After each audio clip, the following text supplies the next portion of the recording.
بسم الله الرحمن الرحيم.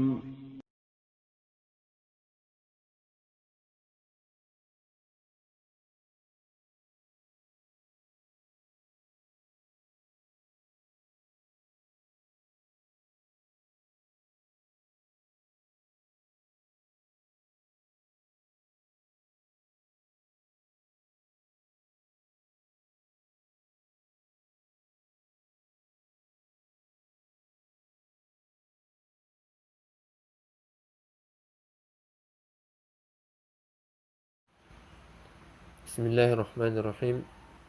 Assalamualaikum warahmatullahi wabarakatuh. Alhamdulillah. Wassalatu wassalamu ala rasulillah. Apa kabar anak-anakku? Sehat? Alhamdulillah. Semoga semuanya sehat dan tetap semangat. Ya, karena belajar itu harus semangat. Hari ini pelajaran kita adalah pelajaran fikih. Pelajaran fikih. Sebelum kita mulai pelajaran, terlebih dahulu kita berdoa. Semoga kita semua mendapatkan ilmu yang bermanfaat. Allahumma inni as'aluka ilman nafi'a wa rizqan tayyiba wa amalan mutaqabbala. Iya. Pelajaran hari ini tentang gerakan makmum.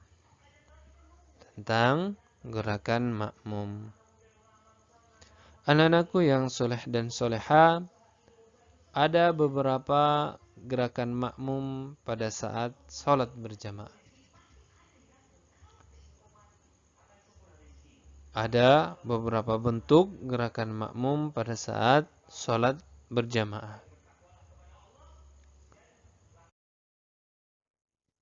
Yang pertama adalah makmum mendahului imam, yaitu seorang makmum melakukan gerakan sholat mendahului gerakan imam.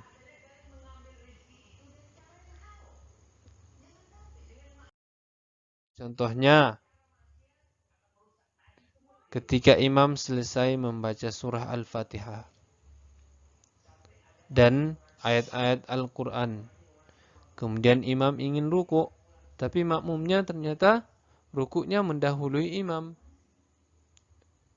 Dia sudah melakukan ruku', barulah imam ruku'. Maka ini contoh dari gerakan makmum yang mendahului imam. Apa hukumnya? Hukumnya adalah haram. Artinya, perbuatan tersebut, yaitu mendahului gerakan imam, tidak boleh dilakukan dalam sholat. Karena hal tersebut terlarang dan bisa membuat sholat menjadi batal atau tidak sah. Rasulullah SAW bersabda, Ayyuhan nasu inni imamukum, fala tasbiquni birruku'i wala bisujudi wala bilqiyami wala bilinsirafi, fa inni arakum amami wa min khalfi. Artinya, wahai manusia, sesungguhnya aku adalah imam kalian. Maka janganlah kalian mendahuluiku pada saat ruku, sujud, atau saat berdiri maupun pada saat salam. Karena sesungguhnya aku melihat kalian di hadapanku dan dari belakangku. Nah, dari hadis tadi Rasulullah SAW melarang kepada makmum untuk mendahului gerakan imam.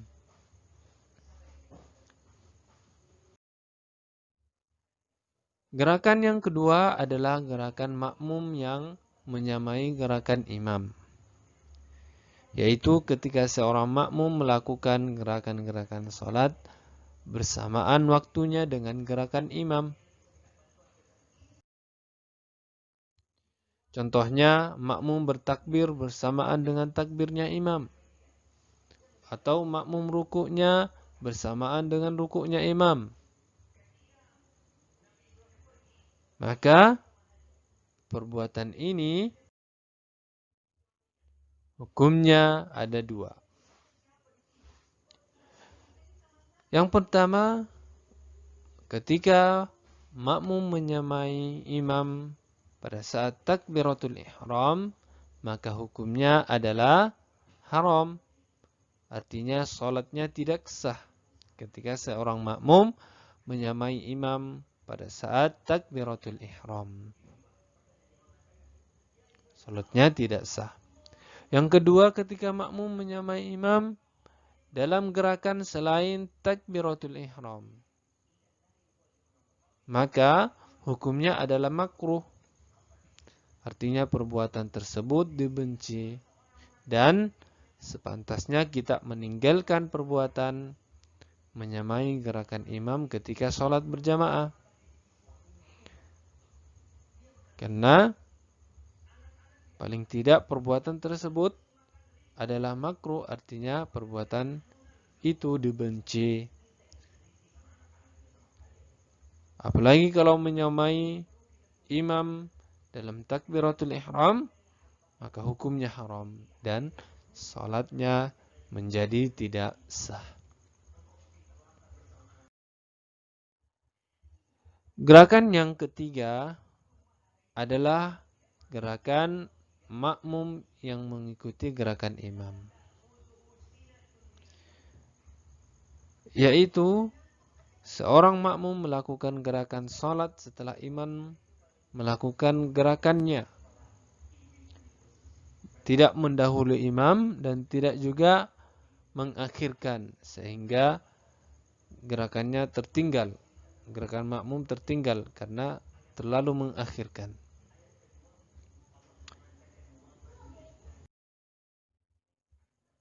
Contoh gerakan makmum yang mengikuti gerakan imam adalah ketika imam selesai takbiratul ihram, kemudian makmum baru melakukan takbir. Atau ketika imam sujud, kemudian makmum ikut melakukan sujud. Membiarkan imam terlebih dahulu sujud, kemudian makmumnya mengikuti. Atau melakukan hal tersebut pada gerakan salat lainnya. Maka hukumnya adalah wajib. Kita dianjurkan untuk mengikuti imam ketika sholat berjamaah. Tidak mengakhirkan dan tidak juga mendahului imam. Maka harus kita mengikuti imam ketika sholat berjamaah. Rasulullah SAW bersabda, "Idza shallaitum faaqimu sufufakum, thumma liya'ummakum ahadukum fa idza kabbara fakabbiru, fa innal imama yarka'u qablakum wa yarfa'u qablakum." Faqala Rasulullah sallallahu alaihi wasallam, "Fatilka bitilk." Artinya, apabila kalian sholat, maka dirikanlah shaf, luruskan, dan hendaklah salah seorang dari kalian menjadi imam. Apabila ia bertakbir, maka bertakbirlah kalian setelahnya. Sesungguhnya imam itu ruku sebelum kalian ruku, dan berdiri dari ruku sebelum kalian. Kemudian Rasulullah SAW bersabda, gerakan itu disusul dengan gerakan itu. Artinya, gerakan makmum mengikuti gerakan imam. Ketika imam ruku, barulah kemudian kita mengikuti ruku. Ketika imam bangkit dari rukunya, kemudian barulah kita juga ikut bangkit dari ruku. Itulah yang harus dilakukan ketika melaksanakan sholat berjamaah dan menjadi makmum. Gerakan yang keempat yaitu mengakhirkan gerakan dari gerakan imam. Yaitu ketika seorang makmum melakukan gerakan-gerakan sholat setelah imam selesai melakukan gerakan sholat tersebut.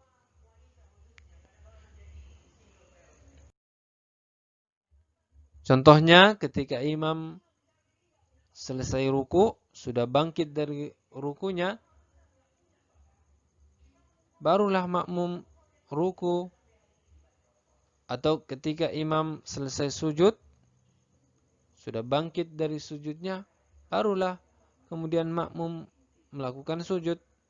Maka ini gerakan yang dimaksud mengakhirkan gerakan dari gerakan imam.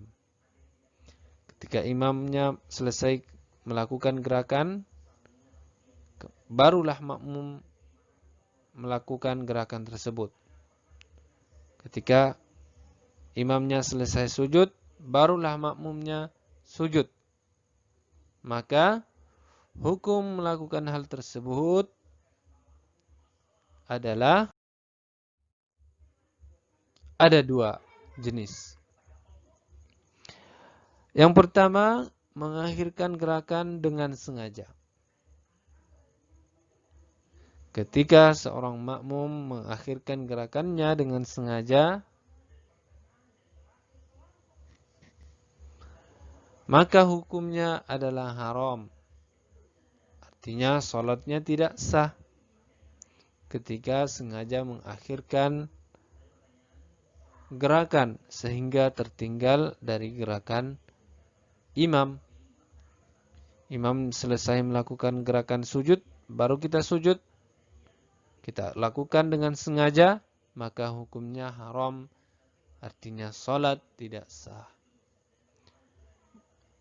Namun ketika makmumnya mengakhirkan gerakan dengan tidak sengaja,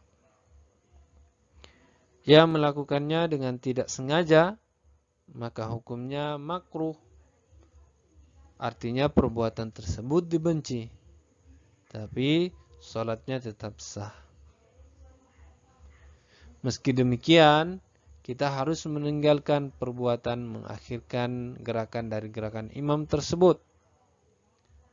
Karena paling tidak perbuatan tersebut dibenci. Maka usahakan kita ketika sholat berjamaah tidak mengakhirkan gerakan dari gerakan imam. Kita usahakan gerakan yang kita lakukan mengikuti gerakan imam. Tidak mendahului, tidak juga mengakhirkan. Demikian pelajaran kita hari ini. Semoga apa yang kita pelajari ini bermanfaat. Dan tugasnya adalah silahkan mengerjakan tugas yang akan diberikan atau akan disampaikan melalui grup WhatsApp. Kita tutup pelajaran kita hari ini. Sebelumnya kita berdoa semoga Ustadz dan anak-anakku yang soleh dan soleha termasuk orang yang senantiasa istiqomah dalam menunaikan kewajiban kita sebagai seorang muslim, yaitu melaksanakan sholat 5 waktu dan melaksanakan sholat sesuai dengan apa yang dicontohkan oleh Rasulullah SAW.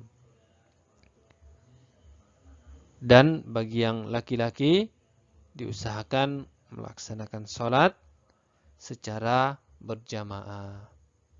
Kita tutup pelajaran kita dengan doa kafaratul majlis. Subhanakallahumma bihamdika asyhadu an la ilaha illa anta astaghfiruka wa atubu ilaik.